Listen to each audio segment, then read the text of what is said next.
kajian malam apa ini? Kamis Masjid Al-Ikhlas Subernayu yang dimuliakan oleh Allah Subhanahu wa taala.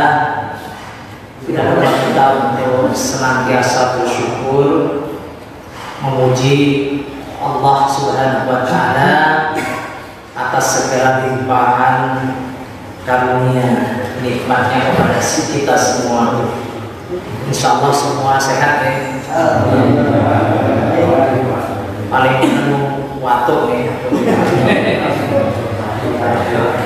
Dari setelah itu ya, mudah-mudahan sakit diberi kesembuhan oleh Allah Subhanahu dan sakitnya menjadi wasilah diampuninya dosa oleh Allah Subhanahu wa taala. Penting tetap semangat untuk beribadah kepada Allah. Kita lanjutkan kajian tentang zuhud ya, masih tentang zuhud. Saat menikah hadis-hadis tentang nilai dunia. Jadi bagi umumnya manusia, dunia itu luar biasa. Dunia itu sesuatu yang harus diraih sedemikian rupa, sehingga hiruk pikuk kehidupan dunia ini semua intrik-intrik perebutan sampai peristiwa-peristiwa yang terjadi tidak luput dari masalah urusan dunia. Jadi tidak di sini, tidak di sana, tidak hari ini, tidak dahulu kala, itu sama. Jadi dunia itu memang melenakan. Sudah kita bahas kemarin sifat dunia yang digambarkan seperti zahrah, seperti bunga. Bunga ini membuat manusia tertarik. Setiap orang kalau lihat dunia itu meripati hijau, senang. Maka diingatkan oleh Allah dan Rasulnya, hati-hati fattaqud dunia, hati-hati terhadap dunia.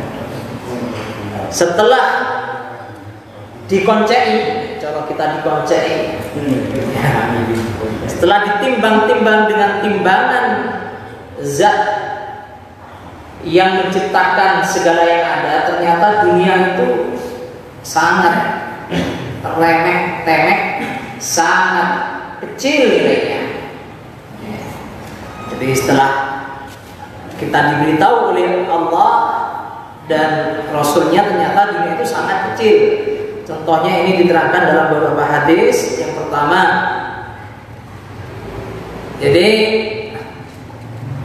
Rasulullah SAW dalam sebuah hadis dari sahabat Anas bin Malik, qala, sahabat Anas berkata, qala Rasulullah sallallahu alaihi wasallam, Rasulullah sallallahu alaihi wasallam bersabda, yu'ta bi an'umi ahli dunia, besok didatangkan kepada Allah di akhirat orang yang paling mendapatkan nikmat di dunia untuk urusan dunia.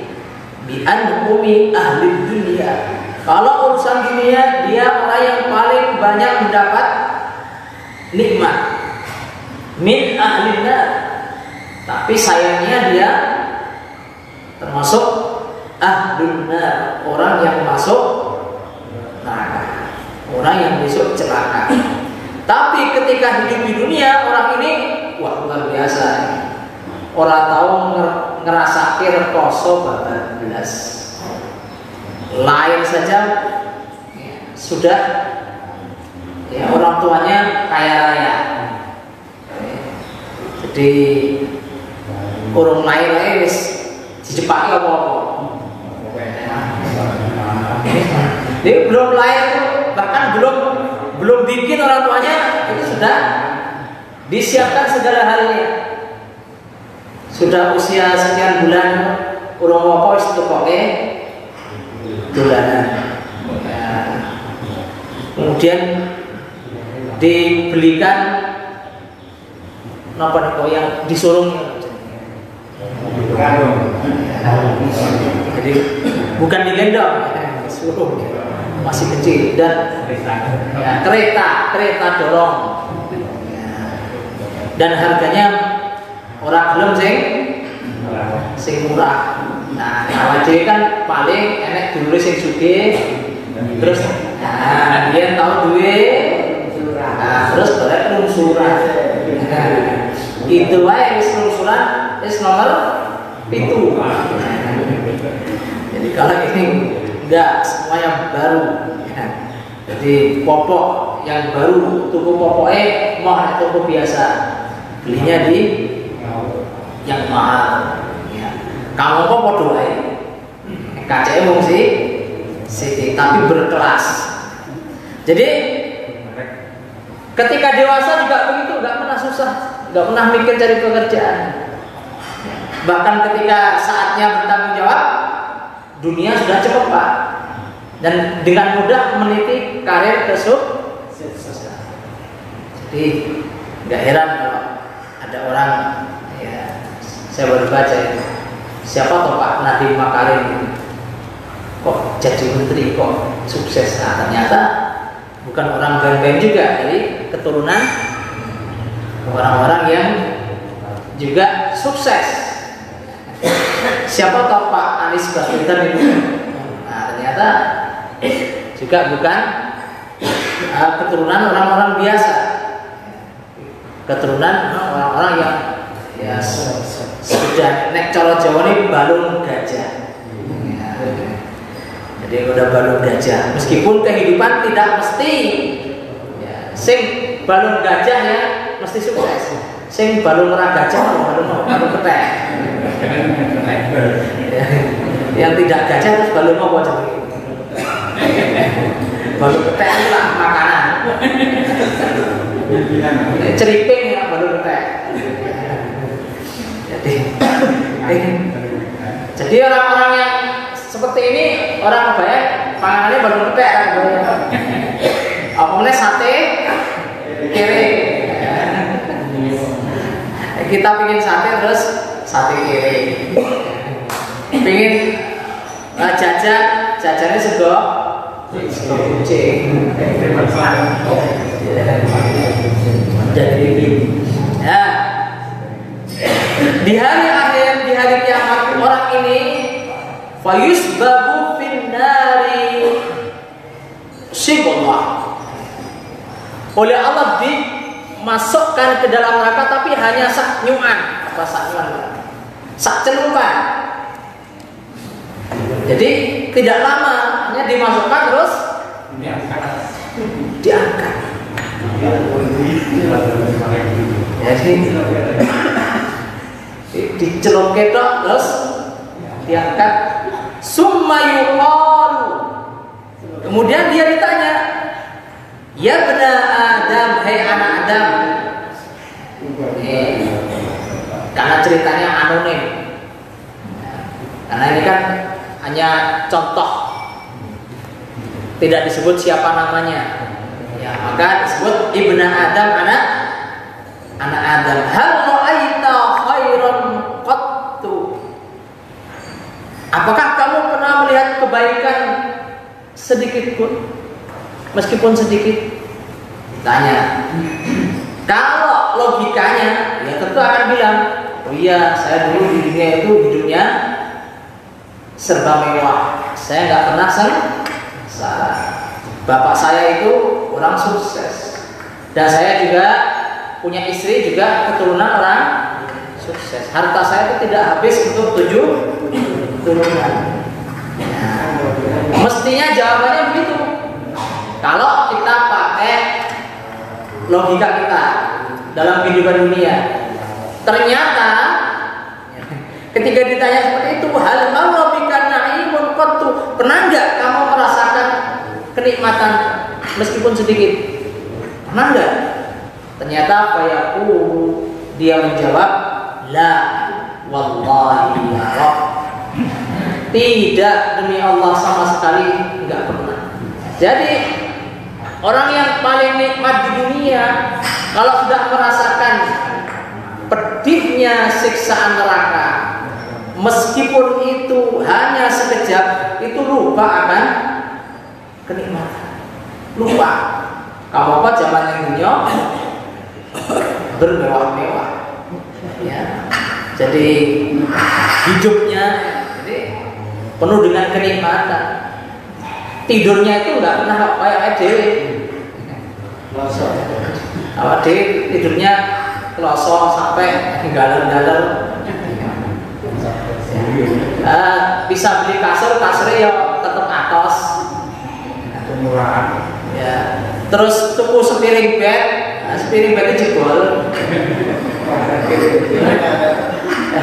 Terus digunakan untuk jor-joran putrane pedot pilih. Ya. Jadi itu seperti itu. Tapi orang-orang yang di dunia bergelimang kenikmatan, kalau dia besok masuk ke neraka, maka dia lupa sama sekali kenikmatan itu. Kamongko barniku, setelah itu tidak ada kehidupan kecuali dia abadi di neraka. Alhamdulillah ini. Kalau ya nggak perlulah kita niku ngoyo-ngoyo dalam mencari dunia dengan melupakan akhirat. Ini yang diwaspadai. Mending kita bisa ngaji, bisa ngaji diwedani, gitu kan? Sakit ngecek gedang. Nikmat. Sing rekoso ning wis melarat, ya. Kemudian arep mabuk-mabukan ya rekoso, arep mabuke cek nyolong sik, bar nyolong digebuki wong, somben mati mlebu neraka. Sesak rekoso-rekosone orang. Wa yu'ta bi asyaddin nasi bu'san. Nah, ini kebalikannya. Besok juga akan didatangkan kepada Allah, dibawakan kepada Allah orang yang hidupnya di dunia paling sengsara. Bi asyaddin nasi bu'san fid dunya. Di zaman dunia itu paling sengsara. Ya, kalau gambaran kita mungkin lahir saja, lahir itu dia belum lahir aja tuane wis mumet. Iki sumbernya lahir piye? Belum lahir orang sudah bingung ini besok lahir di mana? Bingung. Ada mana nopo? Akhirnya orang tuanya berinisiatif, ya daripada membebani, ya kok nek dipateni ya dosa konangan, dak lahir terus dibuang, ditaruh di satu tempat supaya diambil oleh orang. Dilalah yang ambil itu pemulung. Ya lah.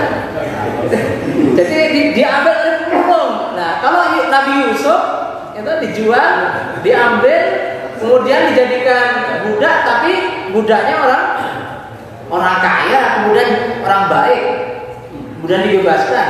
Lah ini diopeni kalau pemulung.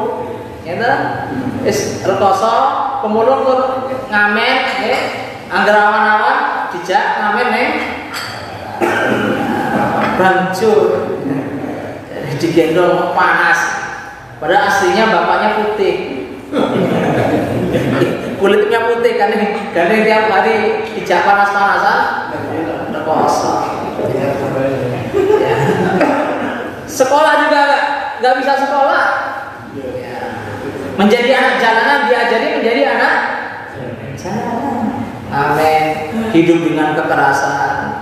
Tapi ya, orang ini min ahlil jannah, termasuk orang yang masuk surga. Kenapa? mungkin setelah itu mendapat hidayah. Kan banyak sekarang orang yang dulu ngamen anak jalanan wis kadung, gitu, kadung tatonya nggak bisa dibuang, itu dihapus nggak bisa. Nah itu ternyata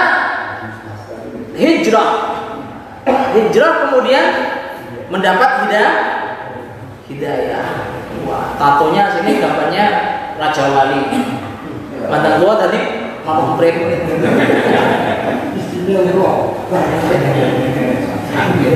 Kalau Ustaz Abdul Somad ketika masih muda, wah gambarnya Raja Wali. Ketika tua kok jadi manuk print. Yang satu naga, setelah tua jadi cacing. Jadi itu ya, karena seperti itu kemudian dia mendapat hidayah, ya namanya kan mendapat hidayah. Siapa yang tahu posisinya seperti apa, hingga kemudian besok akan menjadi ahlul jannah. Ya, saya tadi pas nonton di YouTube itu ada baru tahu juga ada orang Korea yang dia mu'alaf, cewek, cantik, jilbaban berbahasa Korea, ternyata masuk Islam. Dan dari dulu orangnya yang gak baik, ya kata cerita dia, kemudian yang tidak peduli pada orang, suka murung, sekarang jadi orang yang sangat baik, dan adiknya ingin masuk Islam. Ya ini namanya hidayah. Nah, setelah dia mendapat hidayah, kemudian menjadi ahlul jannah. Ini di hadis nggak ada gini, ini hanya menggambarkan. Jadi saya menggambarkan kira-kira seperti itu. Ya, soal seperti apa orangnya, wallahu a'lam. Nah, ketika oleh Allah fayus babu sabghatan fil jannah, sama seperti tadi, tapi dia dimasukkan oleh Allah ke surga mongsa sanyuan. Jadi kan nanti perbuatan mau sanyuan itu.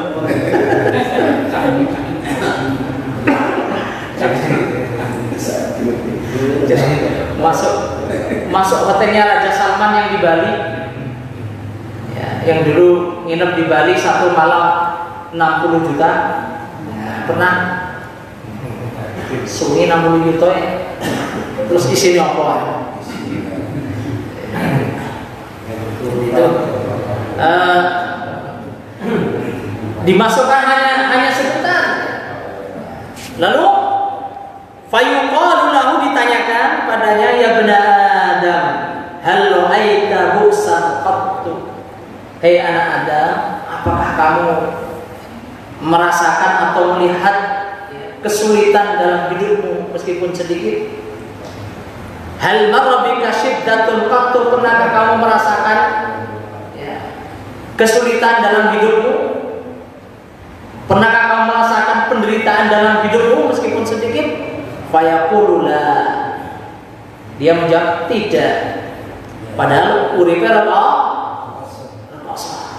Tapi dia jawab tidak. Wallahi demi Allah, ma marra bi bu'sun qattu, saya tidak pernah mengalami kesulitan.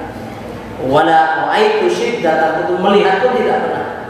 Artinya apa? Orang ini ketika masuk ke surga merasakan nikmatnya surga, lupa sengsaranya hidup di dunia. Jadi dunia ini kok ya nggak usah kita ke akhirat. Ketika kita di dunia saja udah lupa kok. Gimana ya? Ketika kita dulu, siapa yang sok cerita aku biar sengsara nih, ceritanya buyang dulu. Karena lupa,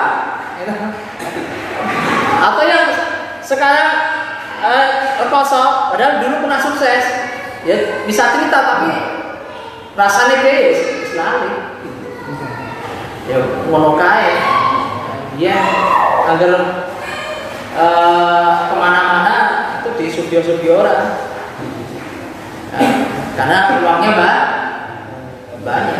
Nah, sekarang jadi miskin, susah, ya lupa. Kalau apa hadis apa bukan? Sakyun fit dunya wa sakyun fil akhirat itu. Ya itu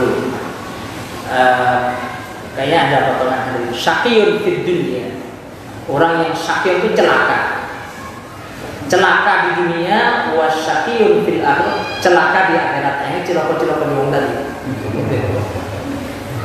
Jadi ada orang yang syaqiyun fid dunya, celaka di dunia, wa syaqiyun fil akhirat, celaka di akhirat tadi, miskin, ismin, itu enggak punya akidah, wis ismin, mainan, mendem, itu berzina, enggak kenal agama, besok di akhirat masuk neraka. Makanya jangan menjadi orang-orang seperti itu, ya. Jadi itu dunia, ya, kita diingatkan agar kita tidak terlena dengan kehidupan di dunia. Dan ini juga memberi semacam penenang kita yang mungkin nasibnya tidak sebaik orang-orang yang diberi kemudahan dunia. Mungkin kita yang hidupnya rekoso, ya, memang keluarganya juga keluarga dari keluarga miskin, berusaha ya paling-paling ya beli, ya sekitar itu punya ide bisnis, terus mikir modal rasanya. Ada utangan bisa utang, saya kira apa ditawaki utang, terus mikir nyicil, es mumet mau. Ya akhirnya ya seperti itu. Ketika kita beriman kepada Allah, hal-hal seperti ini menjadi penenang kita. Itulah yang diajarkan oleh Nabi. Ya, ketika Nabi itu dilihat oleh Sayyidina Umar bin Khattab itu tidur di atas tikar yang kemudian tampak bekas galar-galar tikar itu. Umar bin Khattab itu menangis karena membandingkan Nabi dengan Kaisar di Romawi atau Kisra di Persia, karena dua kerajaan besar. Kalau raja-raja yang di sana itu hidupnya mewah, singgasananya itu empuk, ya. Jadi nggak seperti ini Nabi, seorang Nabi. Tapi Nabi mengingatkan Umar, biarlah dunia untuk mereka, bagi kita cukup. Ini mengingatkan kita, jadi nggak usah sedihlah kalau kita itu hidup kita tidak sebaik nasib orang lain. Sebaliknya, jangan sampai innal insana la yatgha. Jangan sampai kita itu menjadi orang yang melampaui batas, lupa bahwa dunia itu hanya titipan, lupa bahwa jabatan sekalanya hanya sampiran. Kemudian kita stagna, merasa besok akan selamat sehingga tidak mau dinasihati, kemudian tidak butuh ngaji, nggak perlu. Saya ngaji urusan yang melarat-melarat, ben ora sedih baik. Jadi jangan sampai seperti